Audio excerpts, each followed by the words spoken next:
trouve les morts, il n'y a plus rien, il n'y a plus d'effervescence sur les lieux, sur place, et si je peux dire, le terrain qui nous est laissé est à nous, exclusivement à nous.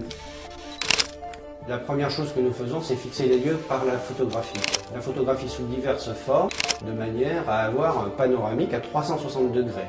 Et nous nous retrouvons finalement comme dans les jeux vidéo où nous pouvons explorer la pièce, zoomer sur différentes traces ou différents indices qui nous intéressent.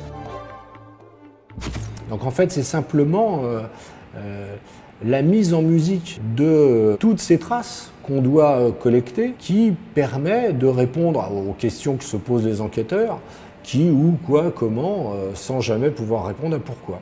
Edmond Locard a émis le principe qu'on n'entre pas sur une scène de crime sans y apporter quelque chose et on ne la quitte pas sans en emporter quelque chose. Et ça, il a émis ça en 1911. Il n'avait évidemment aucune idée de ce que pouvait être l'ADN.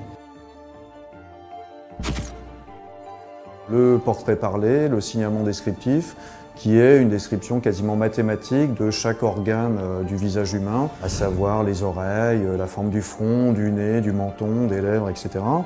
En fait, il colle son oreille contre la cloison et une trace d'oreille, ça se révèle à peu près comme une trace digitale. L'empreinte de gauche correspond bien à celle de droite qui est dans la base. Donc l'individu est déjà connu. Il ne s'est pas connu sous le même nom, il est connu par les empreintes. Il a été démontré scientifiquement que chaque individu a une odeur humaine, une odeur spécifique qui lui est propre et qu'il ne peut pas modifier. Donc nous utilisons des chiens, tout simplement. Alors il y a à peu près, à l'heure actuelle, 5 800 000 individus en base. C'est en cela que Bertillon joue quand même un rôle très important en matière d'identification policière. Il avait identifié l'auteur d'un crime par rapport à des empreintes digitales qui se trouvaient dans un fichier à l'identité judiciaire. Bertillon a eu de la chance. Enfin, si Henri-Léon Schaeffer avait été gaucher, il n'identifiait pas Henri-Léon Schaeffer.